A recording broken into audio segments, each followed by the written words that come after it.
안녕하세요. 저는 아이를 키우며 일하고 있는 40대 직장인 여성입니다. 한창 손갈데가 많은 중학생 딸아이의 엄마로서, 그리고 직장인으로서 넘쳐나는 할 일에 항상 바쁜 나날을 보내고 있지만, 그럼에도 일하는 엄마를 자랑스럽게 생각해주는 기특한 딸아이 덕분에 하루하루 힘차게 살아가고 있습니다. 그저 남들처럼 열심히 살아가고 있는 평범한 중년 여성에 불과한 저이지만 그런 저를 완벽한 엄마로 또 멋진 직장인으로 바라봐주는 딸아이 덕분에 기죽지 않고 살아가고 있어요. 제 엄마가 세상에서 가장 멋진 여자라고 추켜 세워주는 아이 덕분에 슈퍼맘이라도 된 것 같은 기분입니다. 이렇듯 가족이란 서로가 서로에게 있어 그 누구보다 가치를 인정해주고 하는 일에 응원을 아끼지 않는 힘이 되는 존재 아닐까 싶어요. 저 역시 지금 이 나이까지 직장 다니며 하루에도 12번씩 회사 관두고 싶다는 생각이 들 정도로 힘들었던 시절이 없었던 건 아니죠. 그럴 때마다 용케 엄마가 지쳐있는 걸 귀신같이 알아차리고는 칭찬 폭격으로 지친 엄마를 응원해주는 저희 아이가 아니었다면 지금껏 회사에서 버틸 수 있었을까 싶네요. 하지만 애석하게도 모든 가족이 다 딸아이처럼 조건 없는 사랑을 베풀지는 않더군요. 결혼해서 딸 자식까지 낳아 기르면서도 항상 마음이 콩밭에 가 있던 남편을 떠올리면 그 사람에게 내가 정말로 가족이었던 순간이 한순간이라도 있었는지 회의적인 생각이 들 정도니까요. 당신 부모만 부모고 내 부모는 부모 아니야? 너 뭐가 그렇게 잘났는데? 니네 부모는 하늘 모시듯 떠받들어주는 게 당연한 일이고 내 부모는 내 돈 모아 선물 하나 해드리면서도 이렇게 네 놈 눈치를 봐야 하는 거야? 네가 내 부모한테 뭐 한 푼이라도 해준 적 있어? 야, 그게 다 네 돈이야? 네 주머니에서 나오는 돈이면 뭐 부부 공동재산이지. 그걸 나한테 한마디 상의도 없이 홀랑 네 부모 좋은 일에만 써? 결혼한 여자가 정신을 못 차리고. 정신 못 차리는 건 네 놈이야. 그저 마누라 제 새끼 입에 한 푼이라도 더 들어갈까봐 싶어 아까워서 벌벌 떠는 너 같은 놈하고는 더는 못 살겠다. 부모가 애 보는 앞에서 싸우는 게 애 정서에 좋은 일이 뭐가 있겠습니까? 저라고 그동안 할 말이 없어서 그런 취급 당하며 꾹꾹 눌러 참고 살았겠어요. 다 내 새끼 상처받을까봐 그게 마음에 걸려 참은 거였죠. 하지만 아비라는 놈이 그렇게 딸 자식 걱정하는 제 마누라와 한 번도 뜻을 같이 한 적이 없는데 저도 참 미련하게 참았다 싶네요. 오늘 제가 여러분께 들려드릴 사연은 그런 제 결혼 생활 마지막 기록에 대한 이야기입니다. 저는 그리 특별할 것 없는 고만고만하게 저와 비슷한 점이 많아 보였던 남편과 평범하게 연애한 끝에 결혼하게 되었습니다. 세상이 뒤집힐 만한 불같은 사랑은 아니었습니다만 만나는 동안 크게 의견 부딪히거나 싸울 일 없이 평화롭게 연애했고 이만하면 결혼해서도 크게 가정에 큰 소리 나오진 않을 거라고 생각했어요. 결혼할 사람을 고르는데 너무 감정이 메말라 보인다고 생각하실지도 모르겠어요. 하지만 여러분, 사람은 살아온 환경에 영향을 받을 수밖에 없지 않습니까? 저희 친정부모님이 저 어릴 적부터 사이가 그리 좋으신 편이 아니셨습니다. 저희 부모님은 결혼할 때 조부모님 반대에 심하게 부딪히셨다고 해요. 저희 친정어머니의 친정인 외갓집 형편이 그렇게 좋은 편이 아니었거든요. 대학까지 나오신 아버지와 달리 어머니는 상고 졸업하고 가정 형편 때문에 곧장 취업해서 살림 미천 노릇을 해야 했고요. 조건으로만 따지면 저희 친정엄마 쪽이 기우는 게 사실이긴 했습니다. 하지만 그런 엄마에게 적극적으로 마음을 표현하셨던 게 아버지 쪽이었다고 알고 있습니다. 엄마 입장에서는 곤란하기도 하셨을 거예요. 같이 일하는 직장 상사가 저렇게 만나달라고 하는데 입장이 얼마나 난처했겠어요. 처음에는 그렇게 불도저같이 밀어붙이는 아버지 때문에 만남이 시작된 거였고, 당연히 엄마는 당신의 조건이 남자 쪽보다 부족하니 시부모님의 결혼 반대에 부딪힐까봐 걱정하셨다고 합니다. 아버지가 그런 걱정할 거 없다고 중간에서 자기가 다 막아주겠다고 아주 호언장담을 하셨다고 하지만 처음 결혼하겠다고 인사 갔을 때부터 냉대를 받았던 저희 친정엄마는 아버지와의 결혼 생활 내내 정말 지독한 시집살이에 시달려야 했습니다. 결혼하고 3년 만에 처음으로 제 친정오빠를 얻으셨지만 그동안 워낙 마음고생이 심하셔서 그런지 임신도 쉽지 않았고 어렵게 임신한 아이도 유산한 경험이 있으셨다는 얘기는 저도 시집 가고 나서야 듣게 되었습니다. 당신은 아무 조건 다 필요 없이 제 마음에 드는 여자랑 같이 살 거라며 조부모님 속을 뒤집어 놨던 친정아버지는 막상 결혼해서 아내와 부모님의 갈등에 그만 은근슬쩍 책임을 회피하기 시작하셨고요. 믿을 사람이라고는 오로지 남편뿐인 상황에서 결혼한 지 얼마 되지도 않아 남편이 저렇게 싹 안면몰수를 해버리니 기댈 데 하나 없는 저희 친정어머니 결혼 생활이 얼마나 고달프셨을지 그것만 생각하면 참 마음이 아픕니다. 사실 아버지는 저나 오빠한테 그리 다정한 아버지도 못 되셨습니다. 가정생활 전반에 소홀하셨던 친정아버지셨어요. 세상에 자식 내어놓고 그 책임을 다하지 않았으니 빈말로라도 좋은 아버지라는 소리는 못하겠네요. 결국 저희 고등학교 졸업할 무렵 두 분은 이혼해서 갈라서셨어요. 솔직히 자라는 내내 두 분 사이 좋은 건 한 번도 본 적이 없었습니다. 아버지가 휴일에 어쩌다 가끔 밖에 안 나가고 시간을 보내는 날에는 꼭 집안에 큰 소리가 나곤 했으니 어린 마음에 아빠 집에 좀 안 들어왔으면 좋겠다는 생각이 들 정도였습니다. 저희 아버지가 저희에게 그나마 했던 부모 노릇이라고는 고등학교 졸업할 때까지 학비와 생활비 대주는 게 전부였습니다. 그럼에도 자기 돈으로 먹이고 학교 보낸다고 유세도 아주 그런 유세가 없었습니다. 이것들이 가장 돈 벌어오는 기계 취급하고 자기들끼리 또그들 뭉쳐서는 자식 새끼 키워봤자 아무 쓸모없다. 툭하면 이런 소리나 내뱉었으니 가뜩이나 서먹한 사이가 더 벌어질 수밖에 없었습니다. 그렇다고 저희가 뭐 대단하게 풍족하게 지낸 것도 아니었어요. 엄마가 어떻게든 허리 졸라매고 또 졸라매서 아끼고 아껴도 저희 남매 학원 한 군데 보내줄 수 없는 수준이었으니까요. 내가 못나 그렇다. 내가 못나 그래. 이럴 때 번듯한 직장이라도 있었으면 내가 저 인간한테 이런 수목 당할 일 없이 내 새끼들 필요한 거 원 없이 해줄 수 있었는데. 하은아, 그러니까 너는 나중에 시집가서라도 절대 남편만 믿고 있지 말고 네 일 끝까지 꽉 쥐고 살아야 돼. 여자도 경쟁력이 있어야 할 말 다 하면서 살 수 있는 거야. 엄마가 살아오면서 겪어보니 사랑 다 부질없더라. 남자들 입에서 나오는 약속 아무 의미 없어. 자기 스스로 믿을 구석을 만들어야 하는 거야.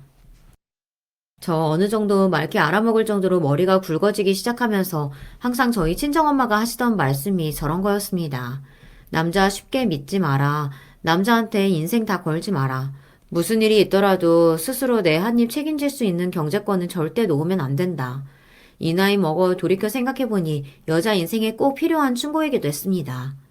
당연히 제 입장에선 제 부모님의 결혼 생활이 반면교사가 될 수밖에 없었어요.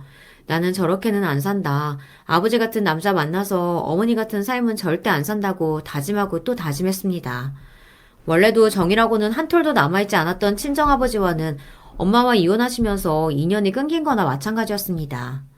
한편으로는 저희 엄마가 다소 조건은 아버지보다 부족할지라도 비슷한 처지의 가정적인 남자를 만나 결혼하셨더라면 결혼 생활이 이렇게까지 고달프셨을까 생각하니 남자 마음만 믿고 조건 차이 나는 결혼하는 게 좋은 게 아니구나 하는 생각을 일찍부터 가지게 될 수밖에 없었어요.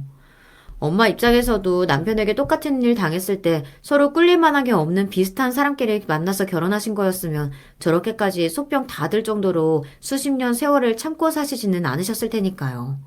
저는 애초에 결혼 자체에 환상이 없기도 했고 솔직히 어릴 적엔 결혼하고 싶지도 않았습니다. 하지만 만약 내가 나중에 결혼을 하게 된다면 서로 끼리끼리인 비슷한 사람 만나 집안에 큰 소리 나는 일 없게 별탈 없이 조용하고 평화롭게 살겠노라 그렇게 생각을 했죠. 그래서 비슷한 수준의 학교에 대단하게 넉넉하지도 않은 집안이지만 그렇다고 찢어지게 가난해서 자식들 도움이 절실하지도 않은 부모님 밑에서 자란 남편을 만나 마음이 편안했습니다.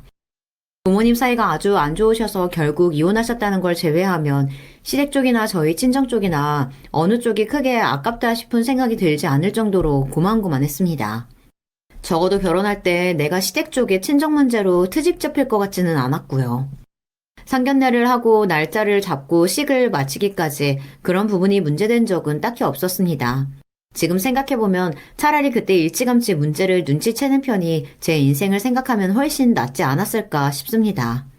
결혼 생활을 통해 제 인생의 가장 소중한 존재인 딸을 얻었다는 것은 감사해 맞이 않아야 할 일이지만 그것을 제외하고는 참 별 볼 일 없는 결혼 생활이었습니다. 아마 결혼 전에 이런 낌새를 챘다면 결혼식 당일 식장을 박차고 나가는 한이 있더라도 이런 결혼을 하지는 않았을 거예요.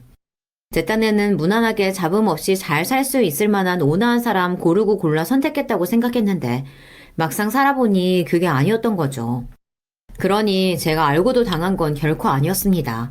그 수더분해 보이고 요령 부릴 거라고는 생각도 못했던 어레스케 보이던 남편이 저보다 더 따질 걸 따져가며 계산적으로 결혼했다는 걸 알게 된 것은 결혼 이후의 일이었습니다. 결혼 직후부터 시어머니의 연락이 잦았습니다. 결혼 전에 당신 아들과 그리 살가운 사이도 아니었던 걸로 알고 있는데 저한테 연락해서 당신 아들 안부를 물으시더라고요. 그렇게 궁금하면 직접 통화하면 되는데 별것도 아닌 일로 일하는 사람 근무 시간에 하루에도 두세 통씩 전화를 하니 이것도 참 신경 쓰이는 일이더라고요. 막상 일하는 당신 아들한테는 안 그러면서 일하는 며느리 사정은 전혀 고려 안 해주시는 시어머니 때문에 스트레스가 컸습니다. 결혼 전까지는 얌전하고 상식 있는 사람처럼 행동하시더니 결혼해서 혼인신고 마치고 나니까 행동을 달리 하시는 것도 솔직히 속보였고요. 남편이라고 이런 상황을 모르는 게 아니었습니다.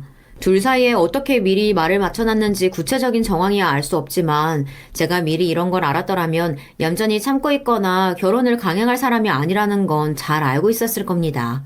그걸 알면서 안 그런 척 멀쩡한 척 결혼해놓고 결혼 후로 태도가 돌변하는 건 상대에 대한 기만 아닙니까? 남편에게 대놓고 문제를 제기하고 불만을 드러냈지만 남편에게 돌아오는 말은 고작 이러한 말뿐이었어요. 아니, 내가 당신한테 전화하라고 시킨 것도 아니고 어머니가 하시는 걸 날더러 뭐 어쩌란 말이야.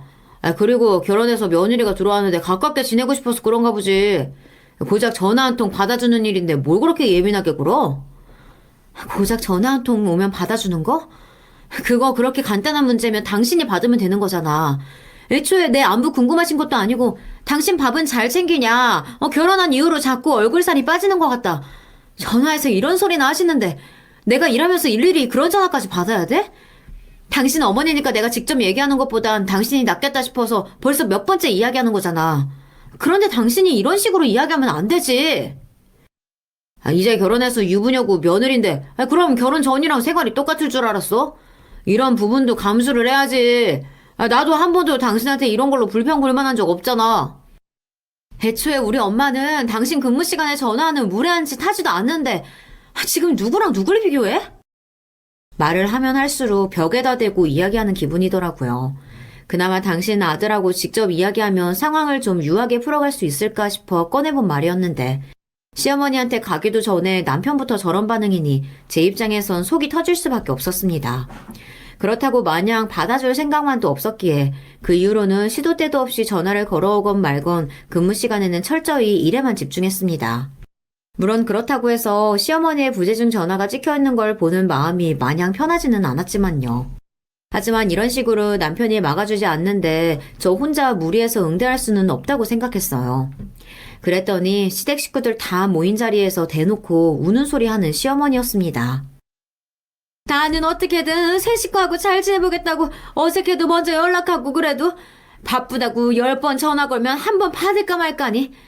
시애미가 아무리 불편해도 그렇지. 그러니까 거 전화 좀 째깍째깍 받아들이라니까. 제가 얼마나 스트레스를 받고 있는지 뻔히 알면서도 제 모친 역성 드느라 바쁜 남편을 보면서 정말 기가 찼습니다. 결혼 전에 저한테 저 따위로 굴었으면 속 시끄럽게 저런 놈하고 살 생각조차 안 했을 텐데. 그러니 남편 하는 거나 시어머니나 곱게 보일 리가 만무했어요. 결혼한 지 얼마 안 되어서 바로 임신하는 바람에 이미 뱃속에 딸아이가 있는 상태여서 그 말을 듣고 있자니 눈앞이 깜깜하더라고요. 같이 산 지 얼마 되지도 않았는데 벌써부터 저 모양이면 애 낳고 살면서 무슨 일을 더 겪을지 암담했습니다. 제가 그래도 강단 있고 결단력 있는 사람이었다면 아이가 생겼다고 하더라도 그때라도 결단을 내렸을 텐데 뱃속에 아이까지 있는데 이혼을 결심하고 그걸 실행으로 옮기는 게 결코 쉬운 일이 아니더라고요. 남편과 시어머니 때문에 스트레스를 많이 받고 있긴 했지만 사실 그 정도를 엄청난 유책 사유로 보기는 힘들지 않겠어요. 자기들도 그걸 아니까 대단하게 결정타가 될 만한 짓은 비껴가는 게 더 괘씸하게 느껴졌습니다. 나나 우리 아이 태교를 위해서라도 최대한 시댁 쪽이랑 부딪히고 말 섞일 일을 줄이는 게 그나마 최선이겠다 싶었습니다. 하지만 출산 예정일이 얼마 남지 않고 출산 휴가 겸 육아휴직을 하게 되면서 속 터지는 일은 더 많아졌습니다. 아무리 휴직이라 하더라도 온종일 아이와 함께 집에 있으면 자연스럽게 살림을 맡는 비중이 제가 커질 수밖에 없지 않겠어요.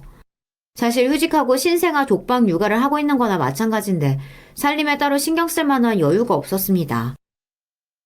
나는 이제 집에 마누라가 하루 종일 있으면 아침밥이나 따뜻하게 제대로 얻어먹겠다 했더니 하루 종일 집에 있으면서 남편 출퇴근 배웅도 제대로 못 받으니 그럼 갓난쟁이가 24시간 엄마한테서 떨어질 생각을 안 하면서 밥 달라 기저귀 갈아달라 빽빽 울어대는데 그 정신에 자기 밥상까지 차려서 바치고 있겠어요?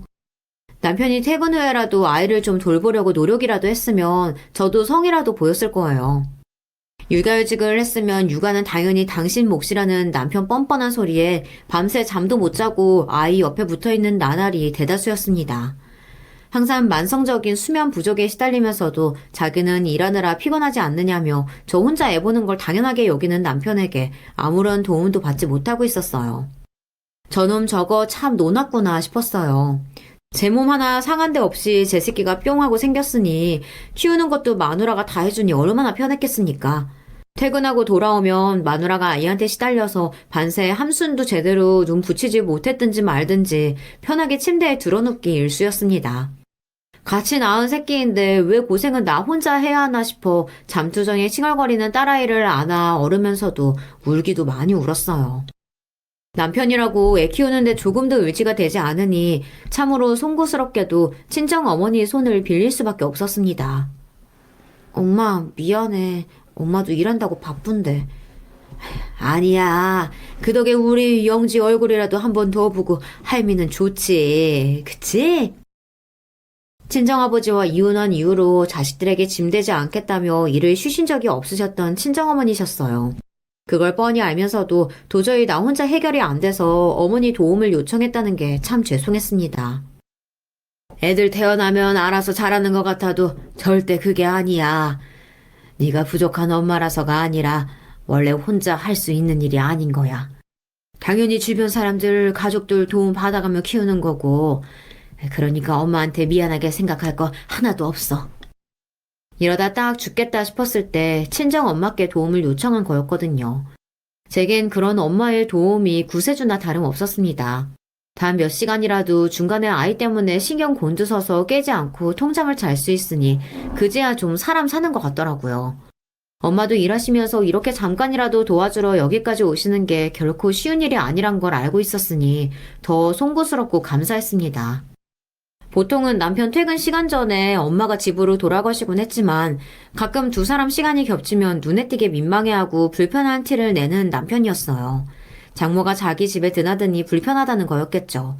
그래도 집에서 손 하나 까딱 안 하는 주제에 차마 제 새끼 봐주시는 장모님께 대놓고 말은 못하는 걸 보니 그놈도 쥐꼬리만한 양심은 있는가 보다 싶었습니다. 그래봤자 아비인 저도 못하는 걸 대신해주시는 장모님께 엎드려 절이라도 해도 모자랄 판에 제 불편한 티까지 내는 놈이 괘씸하게만 느껴졌지만 말이에요. 그래서 놈이 괘씸해서 불편해하든 말든 그건 신경도 쓰지 않았어요. 그랬더니 이 인간이 글쎄 말 같지도 않은 꼬투리를 잡기 시작하는 거 아니겠어요? 장 한 번 보는데 무슨 돈이 이렇게 많이 나가? 씀씀이 예쁜 거 하고는. 두부도 이렇게 비싼 거 말고 한 모에 1,000원씩 하는 것도 많더만. 심지어 그 두부 저 먹으려고 산 것도 아니었어요. 아이 이유식에 들어갈 두부이니 국산 유기농 두부를 산 거였습니다. 요새 1,000원짜리 두부가 어디 있으며 가장 싼 걸 먹이려고 하면 수입산 콩으로 만든 두부 먹여야 하는데 마누라 입에 들어가는 거 아깝게 생각하는 건 둘째 치더라도 제 새끼한테는 좋은 거 먹이고 싶은 게 부모 마음 아닙니까? 제 새끼 입에 들어갈 이유식 한번 만들어 본 적이 없는 놈이 하는 말에 어처구니가 없었습니다. 누구는 종일 밖에서 일하다고 뼈가 빠지는데 이럴 것 같으면 가계부 써서 제출해. 정신 나간 소리하고 자빠졌네. 야, 돈은 너만 벌어? 나 지금 휴직 중이어도 유급이라서 월급 나오고 나도 너랑 똑같이 생활비 내. 무슨 네가 나 먹여 살리기라도 하는 것처럼 생색을 내. 제 새끼 입에 들어가는 것도 그렇게 아까우면서 애는 뭐 한다고 나왔어? 애한테 대단하게 해주기라도 하면서 생색 내면 이해라도 하지. 아비라고 제대로 하는 것도 없으면서. 야, 너 말 다 했어? 주제에 창피한 건 아는지 얼굴이 시뻘개져서 고함을 지르는 통에 놀란 딸아이가 울음을 터뜨렸습니다. 성질 같아서는 벌써 저놈을 반 패죽여도 몇 번을 패죽였을 텐데 아이 놀랄까 싶어 화를 내도 속삭일 수밖에 없었습니다. 우리 딸 아무것도 모르는 아직 아기라 하더라도 이게 다 무의식으로 남아서 정서 발달에 해가 될까봐 전전긍긍하는 저와 그런 것 아랑곳하지 않고 제 성질 내키는 대로 고함을 질러대는 남편이었으니 항상 제 쪽에서 더 참을 수밖에 없었습니다. 놈 무서워서 그런 것이 아니라 내 새끼 생각해서 그런 거였는데 어찌됐든 지는 성질대로 있는 대로 소리를 지르니 자기가 이겼다고 아주 단단히 착각을 하고 있는 모양이더라고요. 날이 갈수록 기세등등해지는 꼴에 저도 속으로 아주 벼르고 있었어요. 한번 제대로 걸리면 뼈도 못 추리게 짓밟아 주겠다고 말이죠. 결혼 이후로 항상 실망스러운 모습만 보였던 남편이었으니 결혼 생활 자체에 미련이 있는 건 아니었어요. 애초에 남편을 애틋하게 사랑해서 한 결혼도 아니었고 같이 자식 키우면서 뜻 잘 맞는 인생의 동반자로 지낼 수 있으리라 생각했던 사람을 고른 거였지. 그게 아니라면 저도 굳이 져줄 이유가 없다고 생각했습니다. 그저 내 아이, 말도 제대로 못하고 아빠 소리도 겨우 하는 아이한테서 아빠의 존재를 빼앗는 것이 미안해서 참았을 뿐이죠. 저 건사하는 것도 아니면서 일하는 유세를 있는 대로 부리는 남편 꼴 보기 싫어 당초에 예상되어 있던 육아휴직 기간의 절반을 겨우 채우고 회사로 복귀하게 되었습니다. 아직 엄마의 손을 필요로 하는 우리 딸 생각하면 내 속이 더 썩어나더라도 좀 더 버틸까 싶으면서도 저 인간 저렇게 날뛰는 꼴 하루라도 덜 보려면 내가 얼른 회사 복귀해서 저놈한테 아쉬운 소리 들을 일 없게 만들어야겠다는 생각이었어요. 아이 봐주실 분을 따로 구하기는 했지만 아이 보는 건 제 몫이 되어 있었습니다. 이제 자기나 나나 직장 다니면서 일하는 건 똑같은 처지가 되었는데도 내내 애는 저한테 떠넘겼으니 당연히 애 키우는 건 마누라 일이라고 생각하는 남편이었습니다. 부부간 갈등은 더 커질 수밖에 없었습니다. 도대체 애 아빠라고 제대로 하는 일이 없으니 당연한 일이었죠. 하지만 그렇다고 저 못 믿을 인사에게 우리 딸 맡기는 건 더더욱 불안했습니다. 남편이 괘씸해 어쩔 줄 모르면서도 피곤한 몸을 이끌고 결국 아이 보는 건 제가 도맡을 수밖에 없었죠. 몸이 천근만근이었지만 저놈을 뭘 믿고 내 딸을 맡긴단 말입니까? 최대한 정시 퇴근해서 아이 봐주시는 분 퇴근하는 시간에 맞춰 바통 터치하려고 애를 쓰기는 했습니다만 어디 사회생활이라는 게 꼭 그렇나요? 아무리 업무 시간 내에 일을 다 끝내려고 최선을 다해도 사회생활이라는 게 꼭 그렇게 딱딱 맞아떨어지는 일은 아니니까요. 부득이하게 퇴근 시간이 늦어질 때마다 또 손 벌릴 곳은 친정어머니 뿐이었어요. 하도 저희 친정엄한테만 도움을 받는 게 죄송스러워 내키지 않는 마음에도 딱 한 번 시어머니한테 도움을 요청한 일이 있었는데요. 평소에는 그렇게나 자기 집 자손이니 결혼을 해서 시댁 식구가 되었으면 당신네 집에 전념해야 한다느니 해대던 시어머니가 아주 정색을 하면서 거절을 하더라고요. 아니, 내가 오늘 선약이 있어서 피치 못하게 미룰 수도 없는 일이 나는 힘들겠는데? 늘 일하신다고 바쁜 저희 친정어머니도 어떻게든 손녀딸 보는 거 도와주시겠다며 바쁜 와중에 짬을 내서 와주시는데 맨날 집에 있는 시어머니 평소에 어울리는 사람들이랑 밥이나 먹으러 다니는 거 뻔히 하는데 변명을 해대는 시어머니한테 그만 정이 뚝 떨어졌습니다. 제가 평소에 이런 부탁을 자주 했거나 전에 저희 애 봐주셨거나 하면 또 모르겠는데 그렇게 손녀 얼굴 까먹겠다며 자기 시댁에 데려오라고 성화를 하면서도 저희 집에 애 보러 와주신 적은 단 한 번도 없었던 시어머니였습니다. 그럴 거면 자기 집 자손이니 뭐니 하는 소리나 말던가 무슨 인형 보듯 잠깐 보여줄 때만 예쁜 손녀 취급하고는 자기 손 탈 일이 있으면 조금의 희생도 하지 않으려고 하는 태도가 어쩜 그렇게 당신 아들하고 똑 닮았나 혀를 내두를 지경이었습니다. 정말 딱 한 번 해본 부탁마저 거절당하자 시댁에는 기대할 게 아무것도 없다는 생각이 굳어버렸어요. 맞벌이하는 사위 내외 사정 고려하여 사부인이 노고가 많다는 것을 뻔히 알고 있는 시어머니였습니다. 비교를 안 하려고 해도 안 할 수가 없었어요. 며느리는 마음에 안 들어 해도 손녀 타령은 그리 해대면서 나야 그렇다 치더라도 어떻게 우리 아이한테까지 사람이 저렇게 매정할 수가 있나 싶더라고요. 당신 계시는 시댁에 가만히 앉아 짐 바리바리 챙겨서 며느리가 고생해서 데려온 아이 잠깐 예뻐하는 신용만 하면 되니 편했겠죠. 신생아 키워보신 경험이 있으신 분들이라면 여러분도 잘 아시겠지만요. 아이 한 번 데리고 외출하는 게 절대 쉬운 일이 아닙니다.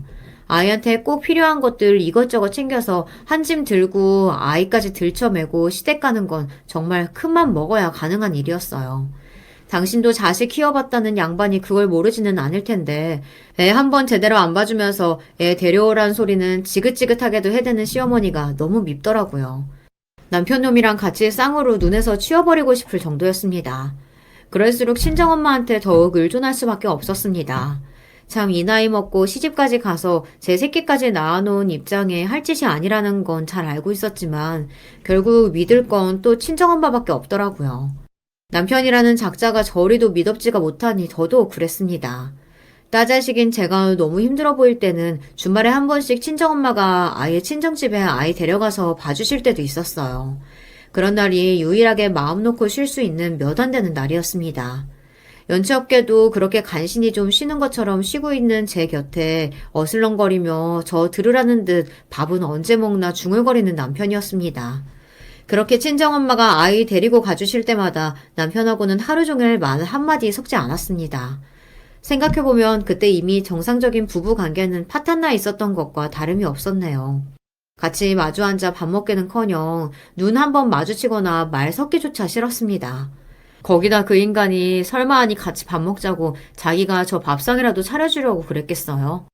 집안일 손도 까딱 안 하는 인간이 직장일에 육아에 피로 누적으로 침대에서 일어나지도 못하는 제 마누라 기꺼이 깨워 일으켜서 제 밥상이나 받아 먹으려는 심산이었겠죠. 그걸 뻔히 알면서 제가 뭐가 예쁘다고 그 인간 밥상까지 대령하겠습니까? 궁시렁거리면서 제 본가로 가서 시어머니한테 밥을 얻어먹든 말든 상관할 바 아니었고요. 차라리 그렇게 눈앞에서 안 보이게 좀 사라져주는 게 도와주는 거였어요. 남편이나 시댁에는 감정 상할 일만, 그리고 친정엄마께는 고맙고 미안할 일만 차곡차곡 쌓이고 있었습니다. 그러니 새로이 돌아오는 저희 친정엄마 생신은 좀 무리를 해서라도 제대로 된 것을 해드리고 싶었어요. 사실 지금까지 저 도와주신 거, 우리 딸 봐주신 것만 하더라도 제 능력만 된다면 뭐든 다 해드리고 싶은 친정엄마셨습니다. 돌이켜 생각해보면 엄마 인생도 참 짠하고 고단했다 싶더라고요. 어릴 적에는 찢어지게 가난한 집에서 부모 사랑 제대로 못 받고 살림 미천 취급이나 당하다가 웬 책임감 없는 남자의 사탕 발림에 넘어간 죄로 고약한 시댁 만나 결혼 생활도 순탄치 않으셨죠. 그렇게 고생고생해가며 자식들 장성시켜서 시집 보내놨더니 자식까지 보고도 부부 사이가 원만하지 못한 딸 내외 때문에 걱정이 끊이지 않는 것도 모자라 당신 밥벌이에 힘든 와중에 외손녀까지 틈틈이 봐주셨으니. 와, 이렇게 정리해서 늘여놓고 보니 저희 엄마의 인생 걸어오신 길에 제가 다 억울하다 싶을 정도네요. 한평생을 가족들에게 희생만 하며 살아오셨던 친정 어머니셨습니다. 이렇게 평생 가족한테 매달리고 이혼 이후로는 홀로서기 하신다고 일하시면서 제대로 된 취미생활조차 즐겨보신 적이 없으신 분이세요. 그런 친정엄마의 유일한 낙이 드라마 보면서 스트레스 푸시는 거였습니다. 평소에는 답답하다 싶을 정도로 감정을 누르시던 친정엄마도 드라마 보실 때만큼은 시원하게 욕도 하시고 맞장구도 쳐가면서 참 즐겁게 보시더라고요. 엄마, 그래봤자 드라마고 허군데 뭘 그렇게 열을 올려? 얘는 이게 드라마 보는 맛이지. 이렇게 보면서 나쁜 놈 욕도 하고 편도 들어주고 하다 보면 내 속이 다 시원해지는 기분이라니까? 자식들 보는 앞에서 아무리 불만 많은 시댁과 남편이라 할지라도 속 시원하게 욕 한 번 하기 쉽지 않으셨을 테니 그런 엄마의 속풀이나 다름없었겠죠. 엄마 인생 저렇게 만든 사람한테 시원하게 퍼부어주지도 못하고 그저 드라마 보실 때나 열을 올리시는 엄마가 어릴 적엔 참 이해가 안 갔었는데요. 저도 자식 낳아서 키워보니까 그 마음을 어렴풋이 알 수 있겠더라고요. 저라고 결혼해서 남편하고 시댁 괘씸하기가 어디 하루 이틀 일이었겠습니까? 하지만 아직 말귀도 잘 알아듣지 못하는 우리 딸 귀에 나쁜 소리 한마디라도 들어갈까 싶어 억울한 마음이 켜켜이 쌓여도 참고 또 참게 되더라고요. 저희 엄마는 평생 그런 마음으로 살아오셨겠죠. 그런 엄마를 떠올리니까 가슴이 아프기도 하고 엄마와 크게 다를 바 없는 결혼 생활을 하고 있는 것이 몸둘 바가 없도록 죄송스러웠습니다. 그렇게 힘들게 키워놨을 때는 저라도 당신과는 다른 인생을 살기를 바라고 또 바라셨을 텐데 자식으로서 잘 사는 모습 보여드리지 못했으니 제가 참 불효녀이죠. 그래서 친정엄마 몰래 고가의 TV를 생신 선물로 준비하면서도 아깝다는 생각은 단 한 번도 하지 않았습니다. 솔직히 제가 처음에 예상했던 것보다 가격이 더 세서 금전적으로 부담이 되지 않았다고 하면 거짓말이지만 제가 할 수 있는 최대한 좋은 물건을 해드리고 싶었어요. 저희 엄마 유일한 취미생활인데 벌써 20년은 다 된 낡은 TV로 드라마 보시는 게 항상 마음에 걸렸거든요. 그러면서도 저 사는 게 바빠 여태 그걸 바꿔드리지 못했으니 내가 다른 건 못해드려도 이것만큼은 꼭 해드리고 말겠다고 작심을 하고 있었습니다. 일부러 엄마 생신 날짜에 맞춰 배달될 수 있도록 예약 주문까지 해놓고 결제까지 마치니 뿌듯하더라고요. 분명 받아보시면 뭐 이렇게 비싼 물건을 보냈냐며 입을 떡 벌리시겠지만 그래도 그 너른 화면으로 좋아하시는 드라마 즐겁게 보실 걸 생각하면 벌써부터 마음이 뭉클해지는 기분이었어요. 그렇게 부푼 마음으로 친정엄마 생일 생신날이 다가오기를 기다리던 어느 날 회사에서 일하고 있는데 한창 바쁜 시간에 전화가 한 통 걸려왔어요. 보니까 제가 얼마 전에 TV를 주문한 회사 고객센터더라고요. 혹시 출고 후에 무슨 이상이 생겼나 해서 급하게 전화를 받았습니다. 안녕하십니까? 이가은 고객님 되십니까? 네, 저 맞아요. 무슨 일로 연락 주셨어요? 다름이 아니라 그 주문하신 TV 제품 반품 신청이 들어와서요. 네? 반품이라뇨? 생각지도 못했던 소리에 제가 깜짝 놀라 되물었습니다. 제가 제 돈 주고 저희 엄마 사주는 TV인데 갑자기 뜬금없이 반품 신청이라니. 어리둥절하며 되묻는 제게 고객센터 상담사분이 난감한 어투로 말씀하셨어요. 그게 방금 고객님 남편 되시는 분께서 저희 고객센터에 연락을 주셨는데요. 고객님께서 주문하신 TV 반품하겠다고 화를 많이 내셔서요. 사이가 이미 틀어질 대로 틀어진 남편이었습니다. 꼭 필요한 일이 있는 게 아니고서야 어지간해서는 말 섞는 일도 자제하고 있었어요. 당연히 제가 제 엄마한테 TV 생신 선물로 사드린다는 얘기조차 꺼낸 적 없었습니다. 어차피 제 돈 한 푼 안 들어가고 제 개인 돈으로 사드리는 건데 그 인간한테 허락받아야 할 이유도 없고 보고해야 할 이유도 없잖아요. 그리고 사드리고 난 이후에도 딱히 이야기할 생각이 없었고요. 어차피 제 본가에는 뻔칠나게 드나들어도 홀로 지내시는 제 장모님 한번 들여다볼 생각도 않는 남편이었으니 제가 얘기 안 하면 저희 친정엄마 집 TV가 바뀌었든 말든 제 놈이 무슨 수로 알겠습니까? 갑작스럽게 튀어나온 남편의 존재에 제가 더 놀라서 물었습니다. 남편이요? 남편이 반품 신청을 했다고요? 네, 이렇게 비싼 물건 사라고 허락한 적 없다면서 너무 화를 내셔서요. 결제 취소를 하려면 본인 명의의 카드로 결제하신 고객님 본인께서 직접 취소를 하시는 것만 가능하다고 말씀드렸더니 그런 게 어디 있냐면서 남편이 자기가 취소하겠다고 안 해주는 게 말이 되냐며 폭언을 하셔서 이대로 진행이 되지 않을 것 같아 고객님께 연락드렸어요. 조심스럽게 자기가 어떤 일을 당했는지 제게 전해주시는 상담사분 자초지종을 들으면서 제가 다 수치심에 얼굴이 벌겋게 달아오를 정도였습니다. 도대체 제가 TV 결제한 걸 어떻게 알았는지 모르겠지만 그걸 알았다 한들 자기가 무슨 권리가 있다고 제멋대로 반품을 하니 뭐니 건방을 떱니까? 이 인간이 미쳤구나. 제정신이면 어떻게 이따위 짓을 하나 싶어 분해서 온몸이 부들부들 떨려오기 시작했습니다. 저는 단호하게 상담사분께 말씀드렸어요. 저 반품할 생각 없어요. 애초에 그 사람 돈 한 푼도 안 들어가고 제가 결제한 건데 그 사람이 취소 못하는 거 확실하죠? 그럼요, 고객님. 카드 명의자 본인이 직접 취소하셔야 반품 가능합니다. 네, 저 절대로 취소 안 하니까 예정대로 보내주세요. 아셨죠? 그렇게 신신당부를 한 끝에 전화를 끊었습니다. 전화를 끊고도 갑작스레 오른 분노가 쉬이 다스려지지 않았습니다. 마침 퇴근 시간 가까워져 오고 있어 망정이지. 안 그랬으면 일 끝나는 동안 일은 하나도 손에 잡히지 않고 그 뻔뻔하고 괘씸한 놈을 어떻게 해야 하나 그 생각에 사로잡혀 종일 아무것도 못했을 겁니다. 퇴근 시간이 되자마자 곧바로 쏜살같이 집으로 튀어갔습니다. 저보다 집에서 직장이 더 가까운 남편놈이 먼저 집에 퇴근해서 들어와 있더라고요. 제가 들어가자마자 아주 사람을 잡아먹을 듯 도끼 눈을 뜨고 쳐다보는데 그 눈가를 찔러버리고 싶을 정도로 화가 치밀어 올랐습니다. 놈 손에는 제 허락도 없이 뜯은 제 개인 명의 카드 명세서가 들려 있었습니다. 그동안 이렇게 나 몰래 내 카드 내역까지 훔쳐보고 있었나 하는 생각이 드니 당장 뺨이라도 후려치고 싶었습니다. 야, 너 니네 엄마한테 TV 사서 보냈냐? 제가 먼저 화를 내도 모자랄 판에 놈이 눈을 부라리며 제게 소리쳤습니다. 아예 장모님이라고 부를 생각도 없는지 니네 엄마라니 저 건방진 주둥이를 후려치고 싶었어요. 저도 열이 뻗쳐서 그날은 혹시 아이 깰지도 모르니 조심해야겠다는 생각조차 못하고 받아쳤습니다. 그래, 내가 사드렸다. 근데 니까짓 게 뭔데 내가 내 돈 주고 사드린 내 엄마 생신 선물을 반품하니 많이 건방을 떨어. 니까짓 게 뭐라고. 니까짓 게 지금껏 남편으로서, 애비로서, 사위로서 뭐 한 게 있다고 그따위 짓을 해?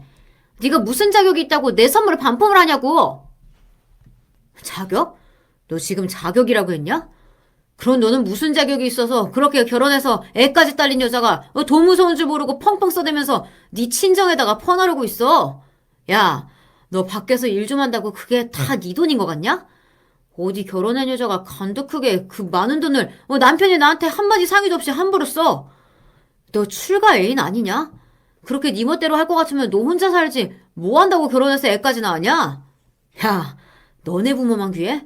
시부모는 어디 연락도 한번 편하게 못하도록 그렇게 눈치를 주더니 이 집에 시집 왔으면 며느리로서 할 도리는 똑바로 해야 할 거 아니야.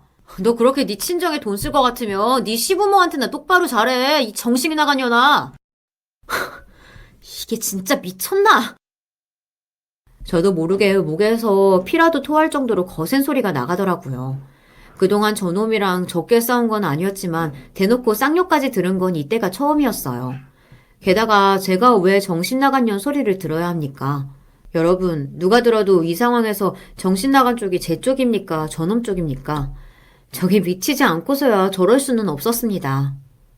어따 대고 감히 쌍욕이야! 네가 인간이면 우리 엄마한테 그러면 안 되는 거야. 아빈, 너도 제 새끼 한번 제대로 돌보지 않고 똑같이 직장 나가서 돈 벌어오는 마누라 독박 육아 시키더니 네 모친은 한 번을 봐준 적 없는 우리 딸 돈 한 푼 안 받고 매일같이 봐주신 게 우리 친정엄마야.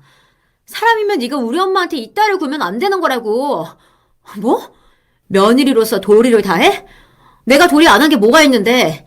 네가 우리 친정엄마 네 새끼까지 봐주시는데 용돈 한 푼 안 드리는 동안 나는 너나 시댁에서 하는 짓 그렇게 치사스러워도 내 할 도리 안 한 적 한 번도 없어.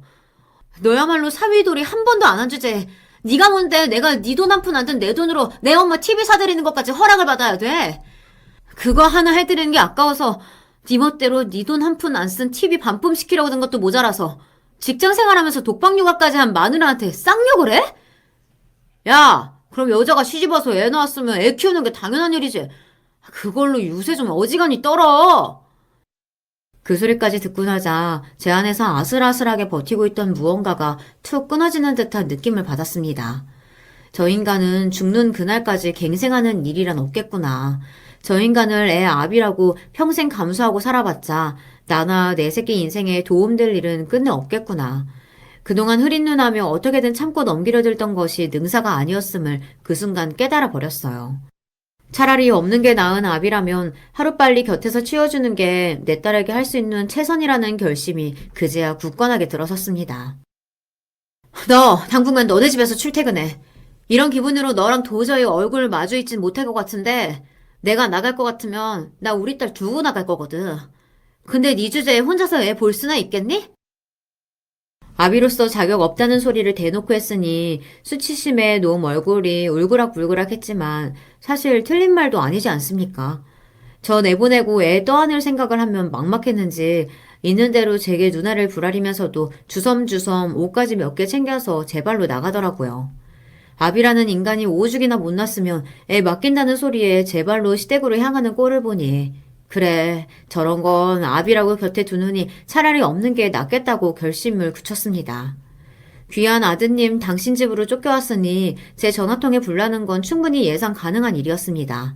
제가 전화를 받지 않자 문자 메시지로 회초리질을 해대는 시어머니였어요. 하늘 같은 남편 집에서 쫓아내고 잠이 오든? 네가 우리 집 알기를 얼마나 우습게 알았으면 이렇게 방자하게 굴어? 당장 오늘 와서 무릎 꿇고 사죄하고 네 남편 모시고 가. 정말 큰 코 다치기 전에. 조만간 큰 코 다칠 게 누군지도 모르고 웃기지도 않는 소리를 해대는 시어머니를 보니 남편이 왜 저 따위로밖에 못 자랐는지 알겠더라고요. 그놈 성격에 왜 거기까지 쫓겨갔는지 이유를 말하지 않았을 리는 없으니 그 시어머니라는 여자도 며느리가 제 돈으로 자기 친정엄마 TV 사드렸다는 게 어지간히 배알이 꼴렸던 모양입니다. 똑같은 사람 취급 한 번을 해준 적 없는 인간들이 제가 번 돈은 당연히 저들 돈인 양 구는 꼴이 역겨울 지경이었어요. 그렇게 선물에 환장한 인간들이었으니 나도 그 기대에 부응하는 특별한 선물을 준비하기로 마음먹었습니다.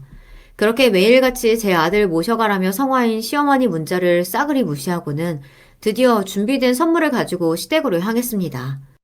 답장 한 번 하지 않던 제가 제 발로 걸어오자 와서 빌기라도 할 줄 알았는지 남편 놈이고 시어머니고 아주 기세가 등등하더라고요. 사과를 하려면 진작 올 일이지. 어디 고개 빳빳하게 들고 서 있어? 얼른 사과하지 않고. 사과는 무슨. 전할 게 있어서 온 것뿐이에요. 그렇게 미소 띤 얼굴로 리본까지 두른 서류 봉투를 그들 앞에 내밀었습니다. 누가 보아도 선물 포장으로 보이는 것에 눈이 반짝이는 꼴을 보니 웃음이 날 지경이더라고요. 그렇게 봉투를 열고 서류를 확인한 남편과 시어머니 표정이 아주 보기 좋게 일그러졌습니다. 이혼이라니, 너 지금 나더러 이혼하자는 거야? 그럼 내가 설마 니들한테 고개 조아리려고 여기까지 왔겠어? 둘 다 쌍으로 머리가 비었나? 내가 이 꼴을 보고 너랑 더 살겠어? 이혼은 무슨 이혼이야? 우리 애가 뭘 그렇게 잘못했다고? 그걸 모르는 게 가장 큰 잘못이지 싶은데 어디 판사 앞에서 똑같이 짓거려 보시던가요. 그래봤자 이혼 사유만 하나 더 추가되는 거겠지만. 결혼하고 얼마 되지 않았을 때부터 저것들 앞에 이혼 서류를 뿌리는 장면을 상상만 했는데 그게 현실로 이루어지는 순간이었습니다. 그 순간 느꼈던 해방감이란. 남편 노릇도 못해 아비 노릇도 못하는 인간이 내가 벌어온 돈 내 엄마한테 쓰겠다는 것까지 주제넘게 간섭하는데 내가 그 꼴까지 참고 살 줄 알았어요? 어차피 너랑 갈라서도 워낙 그동안 네 놈이 제대로 한 게 아무것도 없어서 이혼해서 혼자 산다고 내가 할 일이 더 늘어나는 것도 아니고. 아니지. 오히려 너 같은 새끼 밥맛 떨어지는 면상 한 집에서 볼 일 없으니 심신은 훨씬 편안하겠네. 야, 내가 순순히 이혼해 줄 것 같아? 그리고 친권 양육권은 왜 네가 가져가? 김시성 씨, 이거 내 새끼인데. 내 새끼 같은 소리하고 자빠졌네. 지금 당장 애 맡긴다고 해도 볼 줄도 모르는 놈이 아비든 무슨 아비야. 매달 꼬박꼬박 양육비나 잘 챙겨서 보내. 어차피 너 같은 거 우리 딸 근처에 있는 것만으로도 해악이니까. 제가 그것들 연락 싸그리 무시하고 그동안 뭘 했겠어요. 혹시나 저 자리 비운 동안 불미스러운 일이라도 생길까 싶은 마음에 설치했던 베이비캠이 제 이혼에 이렇게 확실한 증거가 되어줄 줄은 그걸 설치할 때만 하더라도 알 수 없었습니다. 거기에는 각자 수입 철저하게 따로 관리하고 있었음에도 불구하고 제 카드 기록이며 개인정보며 함부로 빼내서 폐악을 부리는 남편놈 모습이 고스란히 담겨 있었습니다. 제가 제 돈으로 구입한 저희 친정엄마 생신 선물을 트집 잡으며 내 돈은 내 돈, 네 돈도 내 돈을 시전하는 그놈 도둑놈 심보 역시 그대로 찍혀 있었고요.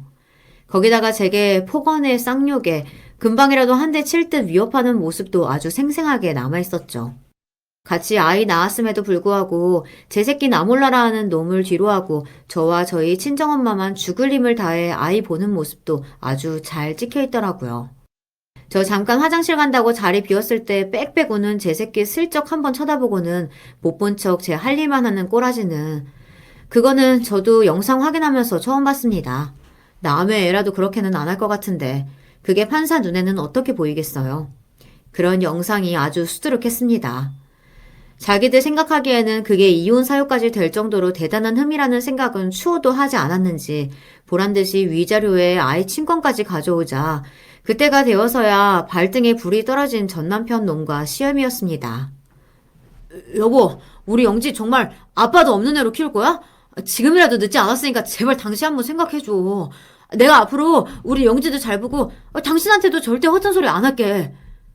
그래, 부부가 애를 같이 키워야지. 내가 앞으로는 네 앞에서 찍소리도 안 할 테니까 우리 영지를 생각해서라도.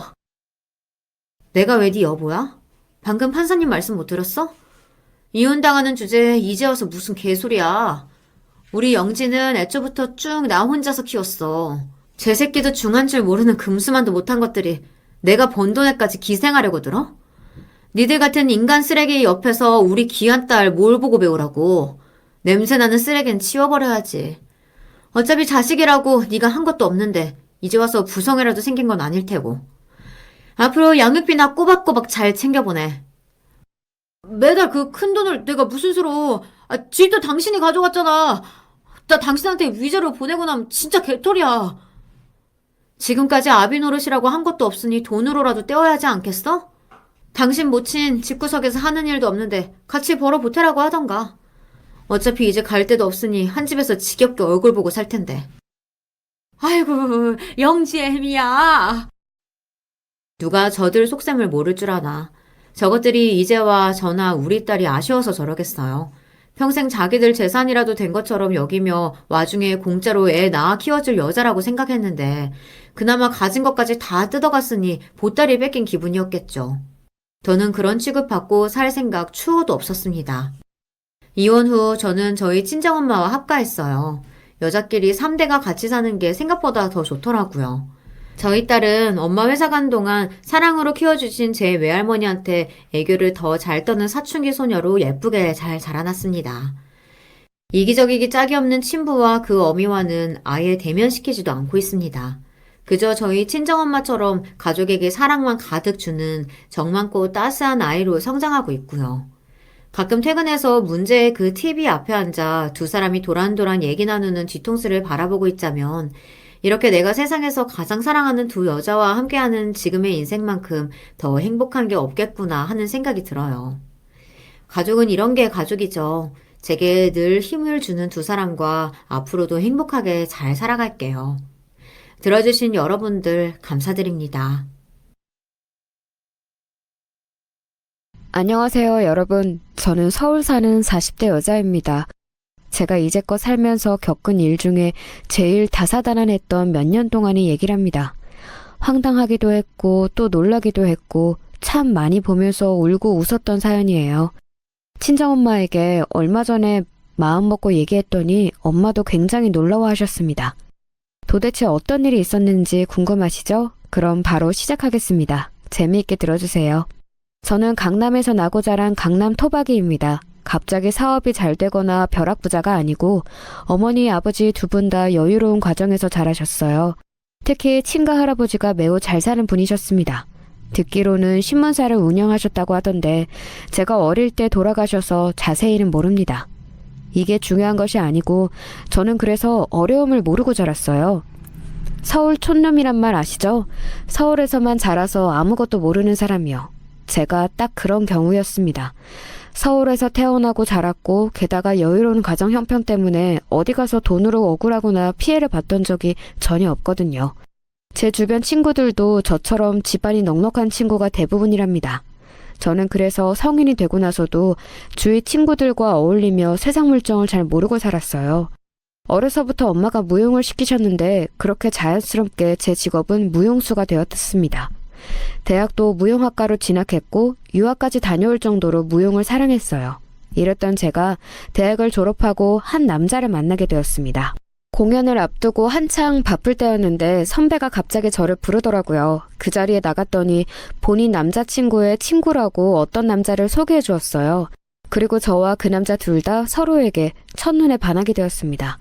그 남자는 교수가 꾸민 박사과정을 밟는 사람이었어요. 무용을 전공하며 지적인 지식을 가지고 있는 사람들이 참 멋있게 느껴졌던 저는 사랑에 빠지게 되었습니다. 나이가 마침 결혼 정년기라 남자친구와 많은 대화를 나누었는데 제 생각보다 훨씬 대단한 사람이더라고요. 온실 속 화초처럼 부자인 부모님 밑에서 금지 오경 외동딸로 자란 저와 남자친구는 너무 다른 환경이었습니다. 남자친구는 아픈 시아버지를 대신해서 대학생 때부터 온갖 아르바이트를 하며 돈을 벌었다고 해요. 그러면서 공부가 너무 재밌어서 놓지 못했고 대학도 장학금을 받으며 다녔다고 합니다. 등록금이 문제가 되지 않으니 번 돈은 본인 생활비를 제외하고 다 집으로 보냈대요. 서울대 출신이라 과외비로 많은 돈을 벌어서 그렇게 집안을 이렇게 세웠다고 합니다. 저는 이런 남자친구가 너무 대단했고 인간 대 인간으로 본받을 점이 참 많았어요. 그래서 적극적으로 제가 먼저 결혼을 추진하게 되었습니다. 그런데 예상치 못한 문제가 발생했어요. 다정아, 이게 무슨 소리야? 엄마는 그냥 네가 지혜나 미연이처럼 돈 많은 부자랑 결혼했으면 좋겠어. 교수? 좋지. 그런데 그것도 집안이 뒤에 있어야 가능한 거야. 아버지는 아파서 집에 누워있고 엄마는 뭐? 청소부? 아휴, 됐다. 집에 데리고 오지도 마. 엄마, 내가 진심으로 사랑하는 사람이야. 돈이 뭐가 중요해? 아니, 중요한 거는 나도 알아. 하지만 우리가 여유롭게 잘 사니까 됐잖아. 사람이 중요하지 집안이 중요해? 엄마, 그러지 말고 한 번만 만나봐. 사람이 정말 진국이야. 진국이고 뭐고 나는 우리 딸 그 집 구석에 못 보내. 내가 널 어떻게 키웠는데 그 집에 시집을 보내? 미쳤니? 내가 너 그 시골에 시집 가라고 외국으로 유학 보내고 손에 물 한 방울 안 묻히게 한 줄 알아? 어? 바로 우리 친정엄마가 제 결혼을 너무 심하게 반대했습니다. 왜냐하면 바로 남자친구의 집안 문제 때문이었어요. 처음에 남자친구가 곧 교수가 될 거고 박사과정을 밟고 있다고 했을 때는 엄마도 좋아하셨습니다. 그러나 시댁이 지방에 있고 시어머니 될 분이 청소부였거든요. 시아버지는 아파서 집에 누워 계셨고요. 그걸 듣더니 제 남자친구의 얼굴을 볼 생각도 하지 않으셨습니다. 친정아빠도 제게 다른 좋은 남자를 알아보겠다고 하셨죠. 저는 그런 부모님이 이해가 가면서도 물러설 수는 없었어요. 부자인 사람은 많아도 이렇게 정신이 올바른 사람은 드물잖아요. 그래서 제발 한 번만 얼굴을 보라고 했는데 제 말은 들은 척도 하지 않으셨습니다. 심지어 친정엄마는 만약 저 남자와 결혼한다면 당신께서는 결혼식장에 오지도 않을 거라고 하셨어요. 얼마나 반대가 심했는지 아시겠죠? 이런 상태에서 저는 시댁의 허락이라도 받으려고 시댁으로 내려갔습니다. 그리고 여기서 처음으로 시부모님 될 분들과 남편의 형인 아주버님, 그리고 손윗동서인 형님을 보게 되었어요. 앞으로 제게 어떤 일이 일어날지도 모른 채로 백화점에서 꽃다발과 선물 세트를 사서 방문했습니다. 친정 부모님의 반대와 별개로 저도 결혼이니까 시부모님 될 분들이 참 궁금했어요. 그때 제 주변에 부잣집에 시집간 친구가 있었는데 걔가 시집살이를 크게 당하고 있었거든요. 그 친구도 집안이 여유로운데 남편은 비교가 안 될 정도로 부자라서 말도 제대로 못하고 산다고 속상해했습니다. 그런 것을 제가 옆에서 보니까 무엇보다 사람 됨됨이가 중요하다고 생각했었죠. 아무튼 그래서 저도 내심 걱정하며 시댁에 처음 갔는데 사실 처음에 시댁에 방문하면서 되게 놀랐습니다. 왜냐하면 넓은 전원주택에 살던 우리 친정과 달리 다 쓰러져가는 빌라에서 살고 있었거든요. 게다가 집도 좁아서 거실에 제가 앉을 자리조차 넓지 않았습니다.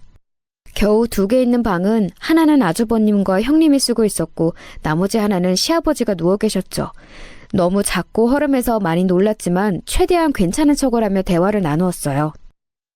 무용수라고 들었는데 역시 너무 예쁘고 말랐네요. 우리 성철이와 결혼한다고? 집도 잘 사는 귀한 딸이 우리 성철이와 결혼이라니 너무 황송하네요. 우리가 보태줄 것은 없어도 마음 하나는 편하게 해줄게요. 우리 아들하고 결혼해줘서 고마워요. 시어머니는 처음 본 제게 어찌나 조심스럽게 행동했는지 몰라요. 서울에서 부잣집 며느리가 온다고 손수 아침부터 요리를 혼자 다 하셨다고 하더라고요. 좁은 상에 달라붙어 밥을 먹는데 편견과 달리 너무 맛있었습니다. 저는 평소에도 몸이 자산이라 많은 양을 먹지 못해요. 그런데 그날은 갈치찜이 너무 맛있어서 2그릇을 비웠습니다. 남자친구가 본인 어머니의 요리 솜씨를 칭찬할 때 궁금했는데 정말 대단했어요. 그 뒤로도 시어머니는 제게 결혼해줘서 고맙다고 손을 꼭 잡고 말씀하셨습니다. 제가 설거지를 하겠다고 했더니 남의 집 귀한 딸에게 그럴 수 없다고 그저 가만히 앉아있으라고 하셨어요. 아픈 시아버지도 저를 보고 웃으면서 반겨주었습니다. 아주버님과 형님은 정신이 없어서 제대로 보지 못했어요. 그렇게 시댁에 인사를 드리니 저는 더욱 결혼하고 싶은 마음이 가득했습니다. 친정 부모님께 가서 이 사실을 알렸더니 들은 척도 하지 않으셨어요. 어떻게 하면 결혼할 수 있을까 고민이던 중에 남자친구가 저를 도와주었어요. 바로 매일 우리 집 앞에 와서 출근하는 아빠를 배웅했습니다. 아버님, 좋은 아침입니다. 오늘도 행복하고 즐거운 하루 되시길 바랍니다. 저는 이따 연구실에 갔다가 다정씨 데리고 좋은 레스토랑에 가서 밥을 먹으려고 해요. 혹시라도 제가 필요한 상황이 오면 언제든지 불러주세요. 감사합니다. 남자친구는 우리 아빠가 들은 척도 하지 않았는데 매일 아침 와서 인사를 드렸어요. 그렇게 몇 개월을 하자 우리 아빠는 그 정성에 감동해서 드디어 결혼 허락을 하게 되셨습니다. 남자친구가 매일 우리 집에서 아빠를 배웅하고 엄마를 위해 꽃다발도 사오고 맛있는 것도 사오니까 엄마도 마음을 여셨어요. 막상 허락을 받으니 결혼 준비는 의외로 쉬웠습니다. 시부모님이 워낙 좋은 분들이라 준비 과정에서 부딪히는 일도 없었어요. 주로 큰돈은 우리 친정에서 대주었고 신혼집도 마련해 주셨습니다. 하나밖에 없는 딸을 시집 보내니까 친정에서는 다 최고급으로 준비하셨어요. 그래서 시어머니는 늘 저만 보면 고맙다고 말씀하셨습니다. 신혼집은 친정과 아주 가까운 아파트로 얻었어요. 결혼했다고 멀리 사는 것은 우리 엄마가 바라지 않으셨거든요. 사회 초년생이었던 저와 남편의 월급으로는 구할 수 없는 집이었죠. 이렇게 시작된 우리의 결혼 생활을 행복이 가득할 거라고 저는 혼자 생각했습니다. 결혼 전에 워낙 힘들었으니 결혼식을 올리고 나서는 힘든 일이 없을 거라고 기대했죠. 물론 이 기대는 시간이 지나면서 무너졌습니다.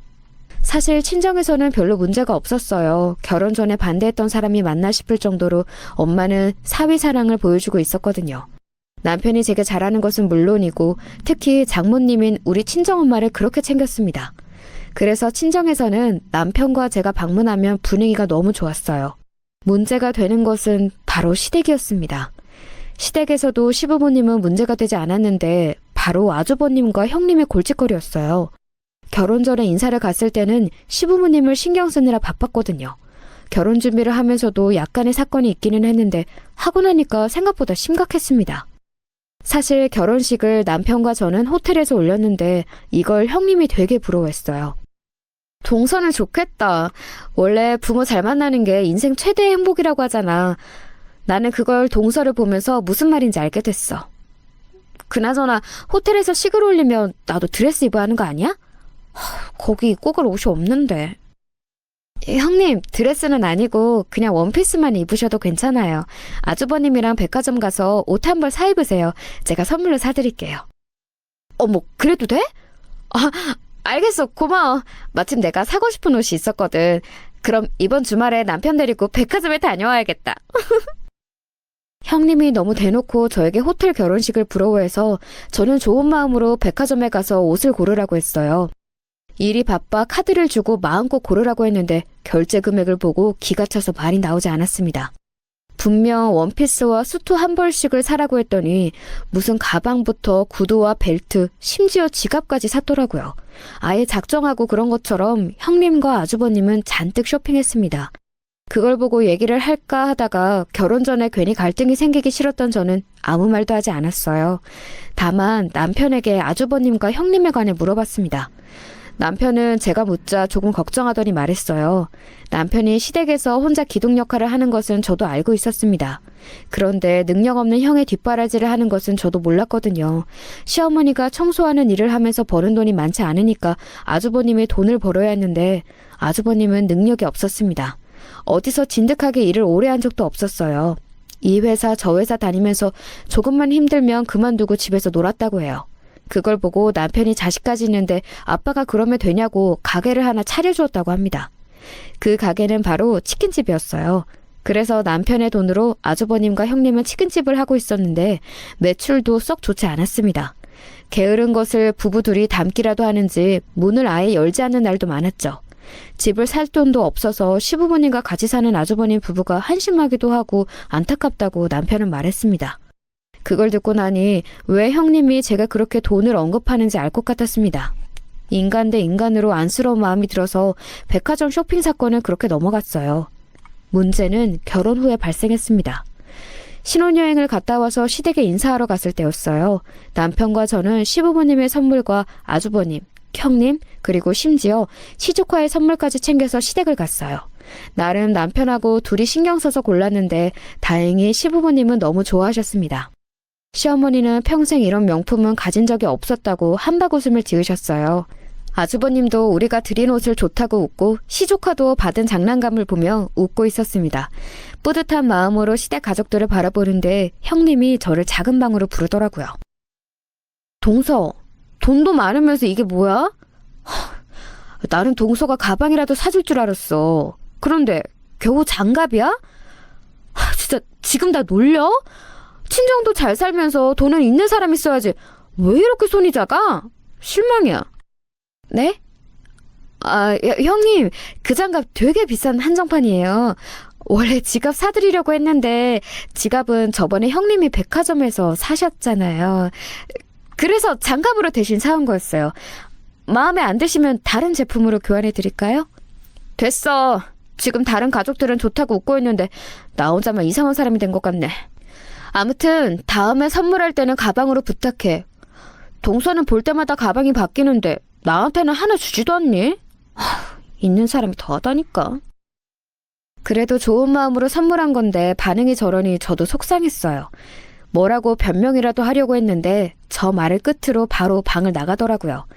그때 사실 이상한 사람이라고 느낌이 왔는데 형님의 태도는 날이 갈수록 심해졌습니다. 제가 시댁에 방문할 때마다 저를 위아래로 훑어보면서 오늘은 어떤 가방을 들었는지 어떤 옷을 입었는지 확인했어요. 그 눈빛이 불편해서 일부러 명품을 들고 가지 않자 자기를 나쁜 사람으로 만든다고 길길이 날뛰기도 했습니다. 이런 고민을 저 혼자만 가지고 있다가 남편에게 말했더니 원래 이상한 사람이라고 하더라고요. 그래도 최대한 대꾸하지 않으면 중간은 간다길래 저도 기분이 상하지 않는 선에서 적당히 무시하고 지내고 있었습니다. 가방도 그냥 마음대로 들고 다녔어요. 그런데 그러다 사건이 하나 발생하게 되었어요. 그날은 결혼하고 처음 맞는 추석 명절이었습니다. 우리 친정은 원래 명절 때 음식을 하지 않아요. 어차피 친정은 집이 가까워서 자주 찾아뵙는 편이라 명절 때는 주로 시댁에서 며칠 지내려고 했어요. 그날도 추석이라 남편하고 같이 시댁에 갔더니 형님이 저를 보자마자 앞치마를 주더라고요. 빨리 입고 오라길래 앞치마를 두르고 갔더니 제게 산더미 같은 재료를 주더니 전을 부치라고 했습니다. 시어머니는 큰 집에 다녀오신다고 저녁 늦게 오기로 했었거든요. 아주버님과 남편이 따라갔고 집에는 형님과 저 그리고 시조카만 있었습니다. 남편도 없이 혼자 제가 앉아서 전을 부치는데 형님은 앞에서 계속해서 제게 뭐라고 말했어요. 전 모양이 이상하다. 공주처럼 자라서 아무것도 모른다. 달걀물을 그렇게 하면 어떡하냐 등 귀가 아파 집중이 되지 않았습니다. 게다가 시조카가 그때 4살이었는데 어찌나 산만하던지 자꾸 제 옆으로 오더라고요. 불 옆이라 위험한데 자꾸 놀아달라고 옆에서 알짱거리니 집중이 되지 않았습니다. 자꾸 장난감 공룡을 가져와서 달걀물에 넣으려고 하고 또 팬 위에 올려놓고 정신이 사나웠어요. 형님은 그런 본인의 아들이 귀엽다고 웃더라고요. 저는 전을 부치는 건지 아이를 돌보는 건지 정신이 혼미했습니다. 겨우 한 판을 다 부치고 쉬려고 하는데 형님이 베란다에서 또 전을 부치라고 재료를 들고 오더라고요. 그렇게 혼자 바닥에서 앉아서 형님의 잔소리를 들으며 전을 부쳤는데 다 하고 나니까 어깨부터 허리, 무릎, 손목까지 안 아픈 곳이 없었습니다. 물리치료를 받으러 병원에 가야 할 것 같았어요. 저는 무용수라 몸이 생명인데 시댁에 와서 전을 부치다 몸이 아프다니 참 헛웃음이 나왔습니다. 그런데 더 웃긴 게 뭔지 아세요? 시어머니와 같이 큰 집에 갔던 남편과 아주버님이 오자 너무 반가웠어요. 시어머니는 제게 서울에서 내려오느라 수고했다고 말씀하셨습니다. 그러다 집을 둘러보더니 한가득 있는 전을 보고 눈을 동그랗게 뜨고 뭐라고 말씀하셨는지 아세요? 세아가 내가 큰 집에서 전을 부쳐서 오니까 아무것도 하지 말라고 했는데 이게 다 뭐니? 네가 서울에서 오는데 여기까지 와서 전을 부치면 어떡해? 아이고 이게 다 몇 개야. 아가 너 몸 괜찮니? 이걸 지금 큰 며느리랑 둘이 한 거야? 어머니, 동서가 자기는 이런 명절 음식을 처음 해본다고 하고 싶다고 하더라고요. 그래서 제가 해보라고 했어요. 친정에서는 이런 거 전혀 해본 적이 없다고 신기하대요. 시어머니는 제게 손에 든 보따리를 보여주시며 왜 전을 부쳤냐고 하더라고요. 저는 너무 황당해서 형님을 쳐다보았습니다. 그러자 형님의 반응은 더 어이가 없었어요. 제가 하고 싶어서 했다고 웃으면서 말하더라고요. 저는 이미 너무 몸이 아프기도 하고 형님과 부딪히고 싶은 마음이 없어서 그저 그렇다고 하고 넘어갔습니다. 그냥 이때는 좋은 게 좋은 거라고 혼자 생각했어요. 만약 제가 다시 돌아간다면 절대 그러지 않을 거예요. 저 때 실제로 서울에 와서도 몸이 계속 아파서 병원에 가서 물리치료를 받았습니다. 친정엄마가 걱정하셨는데 거기에 차마 시어머니도 아니고 형님이 텃세를 부린다고 말하기가 민망하더라고요. 혼자 속으로 병원에서 치료를 받으며 다음에도 이런 일이 있으면 반드시 참지 않겠다고 다짐했어요. 그리고 실제로 다음에 시댁에 갔을 때 사건이 하나 발생했습니다. 시조카는 상당히 산만하고 집중을 1분도 하지 못하는 아이예요. 그래서 시댁에 갈 때마다 저는 형님도 형님이지만 시조카가 어디로 튈지 몰라 걱정이었습니다. 시어머니 생신이라 시댁에 갔던 날이었어요. 형님은 항상 제 인사를 받아준 적이 없습니다. 그날도 제가 먼저 인사하는데 들은 척도 하지 않더라고요. 그러면서 은근히 제가 어떤 가방을 들고 왔는지 확인했죠. 그건 이제 익숙해서 모른 척하고 시어머니와 대화하고 있었어요. 그러다 밥을 먹으려고 저녁을 차리는데 시조카가 조용하더라고요. 원래 그 아이는 산만하고 뛰어다니는 게 일상이라 1초도 가만히 있지 않거든요. 이상하다고 생각하며 시어머니를 도와 상을 차렸습니다. 그렇게 방에 있던 시조카를 불러 밥을 먹고 시간이 지나 남편과 저는 집에 가려고 했어요. 가방을 놨던 곳에 가서 가방을 들었는데 순간 저는 소리를 지를 수밖에 없었습니다. 제가 소리를 지르자 남편과 시어머니가 달려오셨어요. 어머니 여보, 이것 봐. 내 가방에 형준이가 물감을 잔뜩 칠했어. 매직으로 낙서까지 써놔서 이게 뭐야? 어쩐지 아까 조용하더니 혼자 이런 거야? 아, 이거 친정엄마가 나 생일이라고 특별히 프랑스에 가서 사온 건데. 아. 어머, 어떡하니? 아가 괜찮아? 아이고, 형준아. 왜 작은 엄마 가방에 이렇게 낙서를 잔뜩 해놨어? 어? 빨리 죄송하다고 해. 아가, 내가 대신 미안하다. 우리 집에서 일어난 일이니 내가 사과하마. 바로 시조카가 제 명품 가방에 잔뜩 물감으로 난리를 쳤더라고요. 매직으로 줄을 얼마나 그었던지 가방이 도저히 들 수가 없었습니다. 만약 그 가방이 평소에도 얼마든지 구할 수 있는 가방이면 저도 화가 나지 않았을 거예요. 그런데 생일이라고 엄마가 따로 사주셨던 거라 저도 소중하게 생각했었거든요. 제가 더 황당했던 것은 시조카는 아직 어리니까 그럴 수 있다고 쳐도 형님의 태도가 문제였습니다. 큰 소리가 나자 형님과 아주버님도 와서 보셨는데 본인 아들의 길을 죽인다고 제게 뭐라 하더라고요. 이때 처음으로 형님과 저는 부딪히게 되었습니다. 아주 애를 잡는다 잡아. 동서, 우리 형준이가 아직 어려서 뭘 몰라서 그런 거잖아. 그런데 왜 이렇게 애한테 뭐라 그래? 동서는 어릴 때 안 그랬어? 어? 그렇게 소중한 거면 들고 오지 말던가. 왜 우리 아들한테 난리야? 어? 형님, 저도 그래서 일부러 가방을 형준이 손이 닿지 않는 곳에 놨잖아요. 지금 제일 속상한 건 저예요. 왜 형님은 그걸 몰라주세요? 그리고 저는 형준이 보고 뭐라 하지 않았어요. 그냥 형님이 대신 미안하다고 했으면 속상해서 넘어가려고 했어요.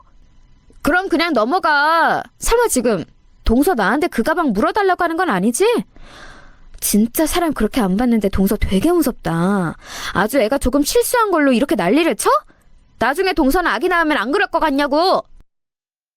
형님은 제가 시조카에게 뭐라 했다고 소리를 바락바락 질렀습니다. 그 모습을 보고 시어머니와 남편이 형님을 말리는데 듣지도 않았어요. 안 그래도 속상했던 저는 형님이 되려 제게 뭐라 하는 모습을 보고 너무 서운해서 눈물이 나왔습니다.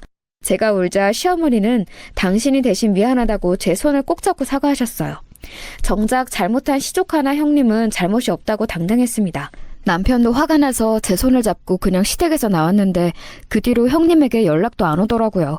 남편은 형님에게 돈을 물어내라고 하자고 했지만 형님과 아주버님이 얼마나 형편이 안 좋은지 아는 저는 엮이고 싶지 않더라고요.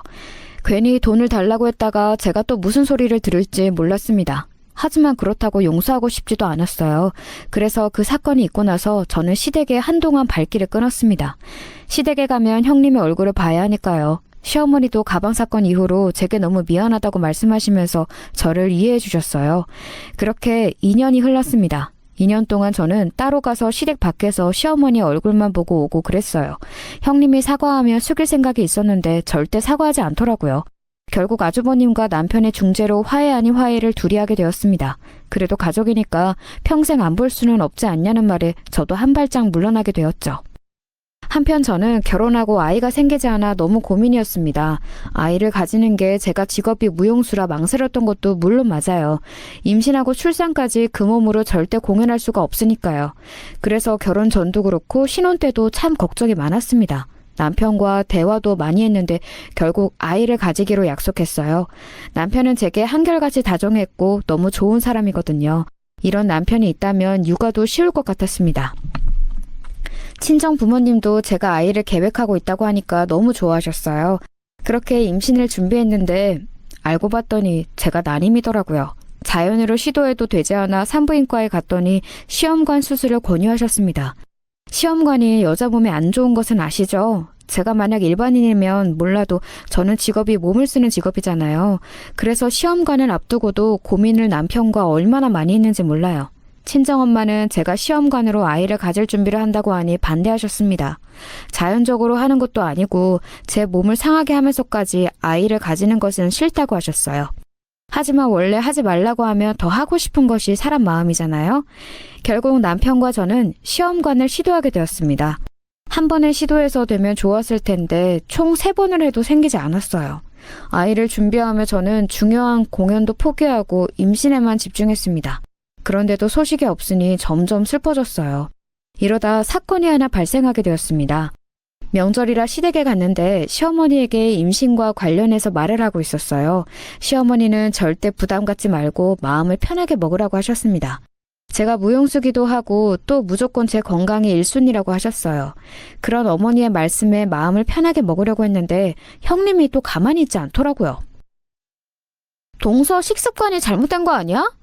아니면 무용한다고 너무 안 먹으니까 그렇지. 매번 보면 새 모이만큼 먹잖아. 그렇게 안 먹고 빼빼 말랐으니까 아이가 오려다가도 안 오지. 안 그래, 어머니? 어휴, 아가 너는 왜 그러니? 원래 무용하는 사람들은 몸이 생명이야. 무게가 있으면 동작도 잘 안 나온다고 하더라. 괜히 새아가에게 뭐라 하지 마. 제가 한마디로 하려고 하자 시어머니가 대신 뭐라고 말씀해 주셨어요. 저도 입이 있고 형님에게 충분히 할 말은 많았습니다. 사실 형님은 되게 뚱뚱한 편이랍니다. 보통에서 통통한 몸도 아니고 말 그대로 고도 비만의 몸을 가지고 있어요. 식욕도 많아서 같이 밥을 먹으며 제 입맛이 없어지고는 했습니다. 항상 맛있는 것을 먹으며 본인이 제일 많이 먹어야 직성이 풀리는 사람이었어요. 식탐이 너무 많아서 보지도 않고 입에 넣는 게 우선이었죠. 저는 시어머니 말씀대로 원래 몸 관리를 위해 소식하기도 하지만 정말 솔직히 말해서 형님의 모습에 밥맛이 떨어져서 안 먹는 것도 컸거든요. 형님은 배가 너무 나와서 옷이 터질 지경이었습니다. 그런 모습을 보면 아무리 맛있는 음식이 있어도 입으로 들어가지 않았죠. 형님은 제 마른 몸에 관해서 되게 질투가 심한 편이었어요. 자격지심이 엄청나서 늘 제가 먹는 것에 본인이 더 집착하고는 했습니다. 그래서 저도 할 말이 많았는데 다행히 시어머니가 먼저 말씀해 주셔서 꾹 참았어요. 그러다 기적처럼 아이가 우리 부부에게 찾아왔습니다. 믿기지 않아 몇 번을 확인했는지 몰라요. 친정 부모님과 시부모님들도 다들 기뻐했습니다. 워낙 힘들게 가진 아이라서 남편과 저는 태교에도 신경을 많이 썼습니다. 그러다 출산하기 전에 태교 여행으로 괌을 가게 되었어요. 그 일정이 하필 시댁 제사와 겹치게 되었습니다. 시어머니는 시댁 가족끼리 하면 된다고 전혀 신경 쓰지 말라고 하셨어요. 그런데 괌으로 출발하기 하루 전에 형님에게 전화가 왔습니다. 발신자가 형님인 것을 보고 일부러 받지 않으려고 했어요. 하지만 그래도 제사 때 제가 없으니 형님의 일이 늘어난 것은 맞거든요. 그래서 전화를 받았더니 역시나 형님은 제게 비꼬는 말을 했습니다. 동서, 내가 진짜 동서가 임신했으니까 나도 참으려고 했는데 다음부터는 이런 일 절대 없어지면 좋겠어. 그래도 시댁 제삿날인데 이렇게 빠지고 여행 가면 어떡해? 동서만 아기 낳아?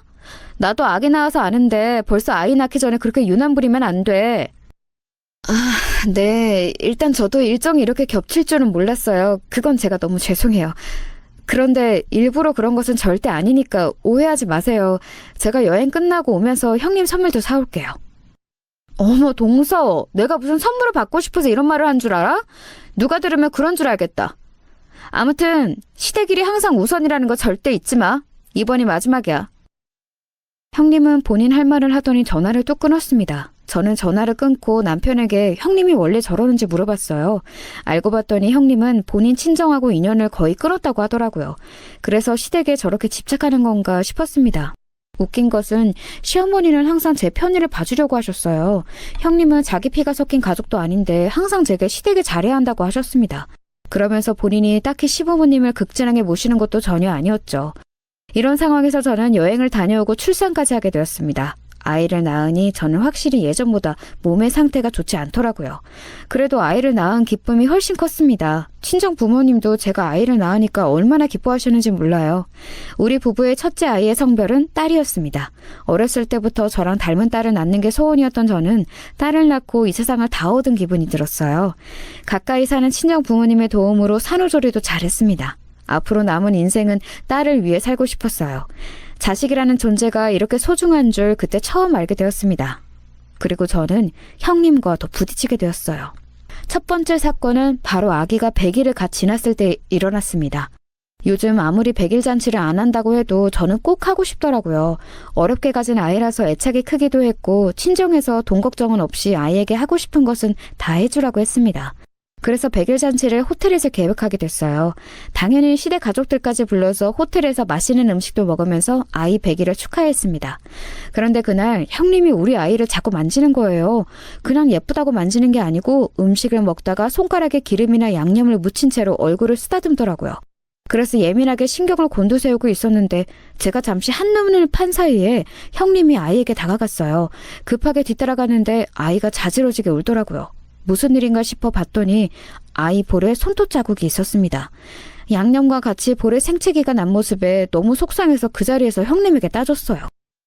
형님, 지금 뭐 하시는 거예요? 우리 아기 겨우 100일 지났어요. 자꾸 왜 얼굴에 손대고 그러세요? 아기 살이 연해서 지금 손톱 자국도 났잖아요. 속상해. 이게 뭐야 도대체. 저한테 왜 그러시는 거예요? 어머, 동서, 되게 무섭다. 내가 일부러 그런 것도 아니고 그냥 조카가 예뻐서 그런 건데 사람을 이렇게 죽일 듯이 쳐다봐? 그냥 나는 형준이 어릴 때 생각이 나기도 해서 그랬어. 상처난 것은 미안해. 그렇다고 이렇게 어른들 앞에서 나한테 이래야 해? 형님은 역시나 자기가 피해자인 척 행동했어요. 이런 게 한 번도 아니고 여러 번에 그랬기 때문에 저도 그냥 넘어갈 수는 없었습니다. 사실 저한테 그러는 거면 꾹 참고 넘기면 되는데 우리 아기한테 그러는 것을 보니 너무 화가 나더라고요. 저도 우리 부모님까지 있는 곳에서 그러고 싶지는 않았지만 계속 형님의 이런 행동에 대응하지 않으면 나중에 분명히 큰일이 날 것 같았습니다. 결국 저랑 형님은 큰 소리가 오고 갔고 중간에서 남편과 아주버님이 말려서 겨우 중재되었어요. 이 사건 이후로 우리 친정 부모님은 형님은 아주 안 좋게 생각하셨죠. 시어머니에게는 따로 사과 말씀을 드렸고 한동안 또 시댁에 가지 않았습니다. 저는 시댁에 가지 않아도 상관이 없었는데 문제는 남편이었어요. 남편은 시댁에서 혼자 성공한 사람이었고 아주버님의 치킨집 보증금이나 기타 관리를 도맡아서 해주고 있었거든요. 아픈 시아버지의 병원도 그렇고 시어머니에게 용돈을 드리는 문제도 그렇고요. 그래서 남편만 시댁에 방문하며 지내고 있었는데 아이가 돌을 지나니까 시어머니가 저를 보고 싶어 하셨어요. 형님만 싫지 시어머니는 저에게 진짜 잘해주셨거든요. 그래서 따로 찾아뵙기도 하고 노력하고 있었는데 아무래도 시댁 근처에서 만나니까 우연히 형님과 마주치기도 했습니다.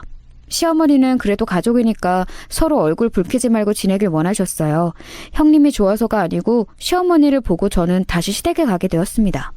잔뜩 긴장한 채로 형님을 대했는데 의외로 형님은 제가 다시 시댁에 가자 본인도 조심하는 게 보였어요. 사람이 조금 바뀌었나 보다 생각하고 어색했지만 남편과 함께 명절이나 생신에는 꼭 찾아뵈었습니다. 그러다 사건이 또 하나 발생하게 되었어요.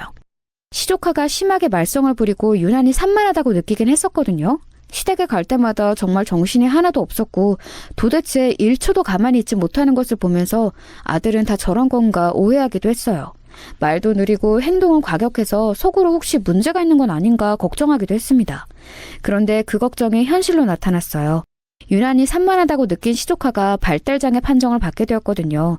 시조카가 정신적으로 약간 모자란 것이 병원 결과로 나타났습니다. 이 결과를 보고 시댁은 발칵 뒤집히게 되었어요.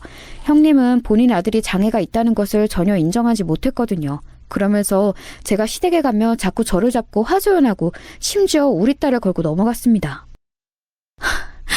우리 형준이가 어딜 봐서 발달장애야? 나는 이해가 안 가. 동서가 봐도 그렇지? 우리 형준이 정상이지? 나연이가 빨리 걷고 말을 잘한다고 해서 방심하지 마. 저렇게 발달 좋은 애들이 나중에 집회 판정 받더라. 형님, 우리 나연이는 제가 알아서 잘 키우도록 할게요. 아직 겨우 3살인데 왜 그렇게 벌써 자폐 걱정을 하세요? 우리 딸은 제가 알아서 해요. 그리고 형준이도 지금부터라도 신경 쓰면 나중에 훨씬 괜찮아질 거예요. 우리 형준이가 뭐가 어때서? 동서, 지금 우리 형준이가 이상하다고 생각하는 거야? 어? 우리 아들은 나연이 나이 때 훨씬 똑똑했어. 알아? 아냐고. 뭘 안다고 우리 아들을 뭐라고 하는 거야? 어? 형님 진정하세요. 알겠어요. 형준이 똑똑해요. 왜 갑자기 흥분하시고 그러세요? 제가 나쁜 뜻으로 그런 거 전혀 아니라는 거 알잖아요. 아무튼 알겠어요. 형님은 시조카가 장애 판정을 받자 그 뒤로 굉장히 예민하게 반응하기 시작했어요. 원래도 예민한 사람이 아들과 관련한 얘기에는 지나치게 과민 반응을 보였습니다. 그리고 사실 시조카는 나이가 들면서 몸이 커지며 자꾸 우리 딸을 괴롭혔어요. 안 그래도 산만한데 작은 우리 딸을 무작정 때리고 귀찮게 하는 걸 보니까 너무 불편했습니다. 그러지 말라고 하면 형님이 눈에 불을 켜고 달려들고는 했어요. 본인 아들한테 왜 그러냐고 무조건 시조카를 싸고 돌기 바빴습니다. 남편도 원래 제가 웬만하면 가만히 있으라고 해서 형님에게 대놓고 뭐라 하는 편은 절대 아니에요. 그런데 자꾸 시조카가 우리 딸을 괴롭히니까 본인이 나서서 혼낸 적도 있어요. 이때 아주버님하고 남편이랑 서로 감정이 상한 적도 있습니다. 하도 이러니까 점점 자연스럽게 시댁에 가는 것을 줄이게 되었어요.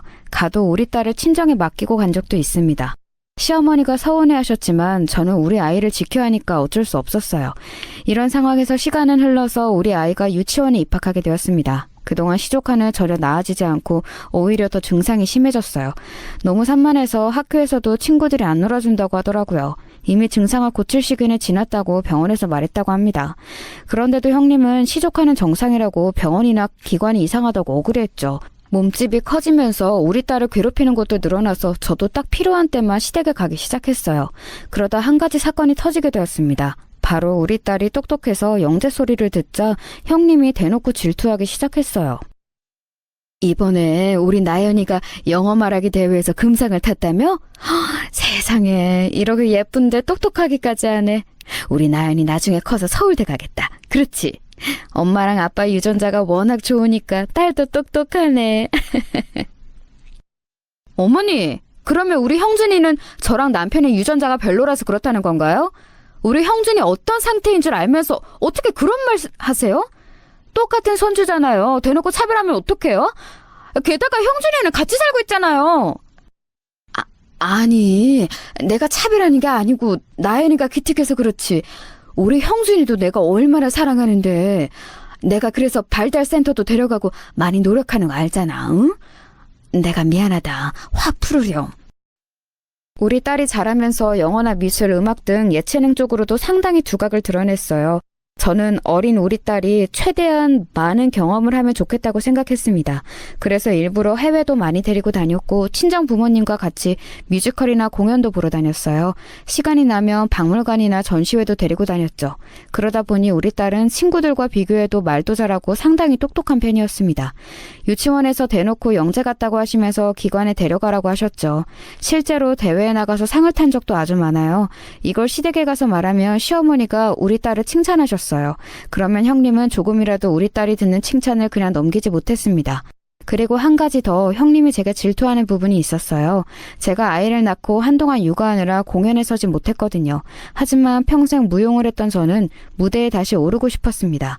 그래서 다시 처음부터 돌아가서 연습하고 무용수로 공연을 하기도 했어요.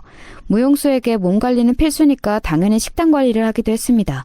물론 저는 어릴 때부터 무용을 전공해서 어느 정도 체질이 잡힌 것도 컸어요. 아무튼 그러다 보니 출산하고 육아하며 쪘던 살도 빠지고 아이 낳기 전에 몸이 되었습니다. 그걸 시어머니가 볼 때마다 저보고 예쁘다고 칭찬하셨어요. 그러면 형님은 그것도 또 질투하셨죠. 그러다 언제는 사건이 하나 일어나게 되었습니다.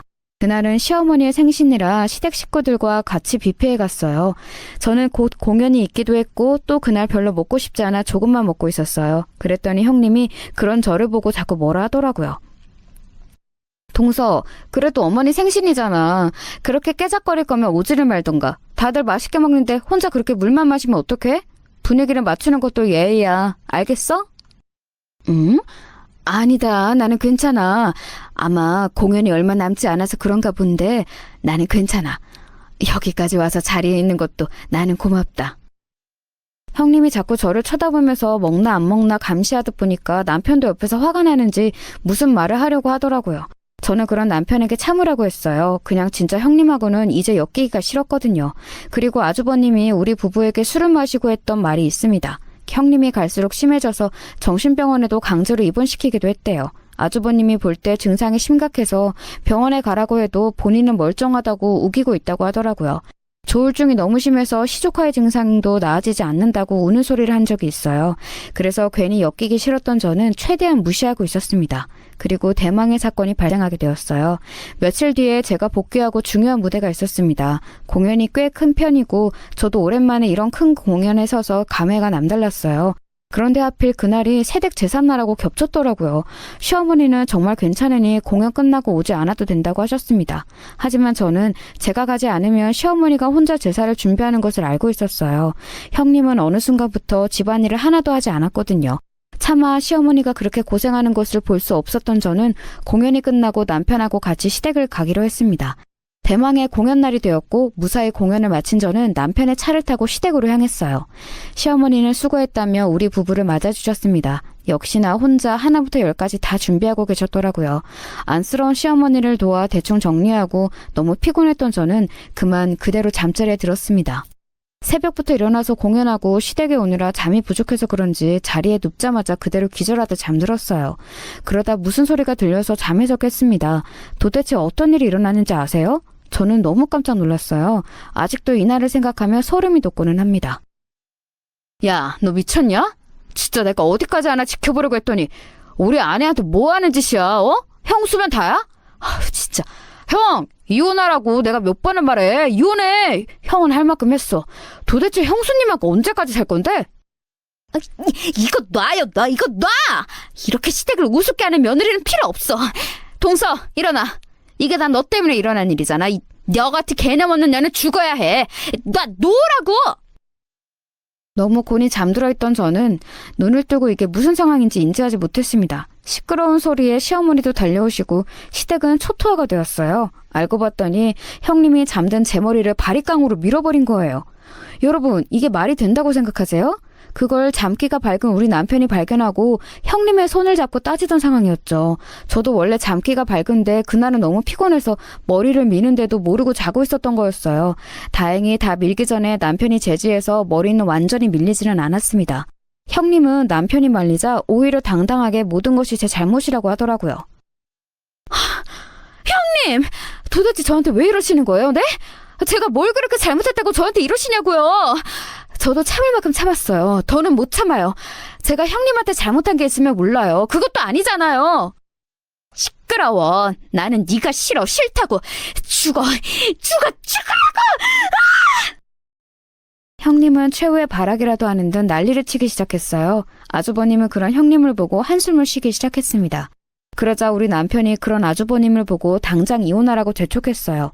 형님 때문에 우리 시어머니도 마음고생이 심했거든요. 며느리가 정신이 이상해서 집안일은 하나도 하지 않으니까요. 아주버님의 치킨집도 절대 도와주지 않았습니다. 내가 당장 변호사 선임할 테니까 어떻게든 이혼해. 나 저런 사람이 우리 부모님이랑 사는 것도 더 못 보겠어. 형, 그동안 형수 때문에 형이 얼마나 고생했어? 어? 형준이 저렇게 된 것도 다 형수 때문이잖아. 형이랑 우리 엄마가 무슨 자선사업가냐고. 남편이 그렇게 타인에게 화를 내는 것을 저는 그때 처음 보았어요.